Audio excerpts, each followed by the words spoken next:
నా ప్రాణానికి ప్రాణమైన తెలుగు ప్రేక్షక దేవుళ్ళందరికీ నమస్కారం. ఈరోజు నా జీవితంలో ఎంతో సంతోషకరమైన రోజు. భారత ప్రభుత్వం నాకు పద్మశ్రీ పురస్కారాన్ని ప్రకటించిందని తెలిసినప్పటి నుంచి నా కళ్ళు ఆనందంతో నిండిపోయాయి. ఒక నటుడిని గుర్తించి ఇంతటి గొప్ప గౌరవాన్ని అందించిన భారత ప్రభుత్వానికి నా శిరస్సు వంచి నమస్కరిస్తున్నాను. అలాగే నా పేరుని ఈ పురస్కారానికి సిఫార్సు చేసిన ఆంధ్రప్రదేశ్ ప్రభుత్వానికి, పెద్దలందరికీ నా ప్రత్యేక కృతజ్ఞతలు. కానీ నిజం చెప్పాలంటే ఈ అవార్డు నాది కాదు, మీది.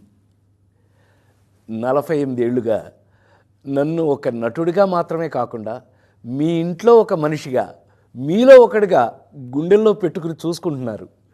నేను నవ్వించినా ఏడిపించినా మా రాజేంద్ర ప్రసాద్ అని మీరు చూపించిన ఆప్యాయత నాకు దక్కిన నిజమైన అదృష్టం.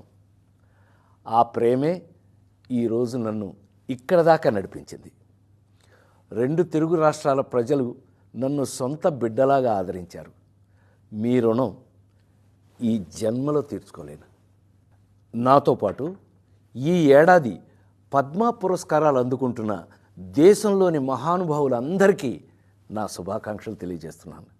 మీ ఆశీస్సులు ఎప్పుడూ నా మీద ఇలాగే ఉండాలి. బ్రతికున్నంత వరకు సర్వదా మీ రాజేంద్ర ప్రసాద్.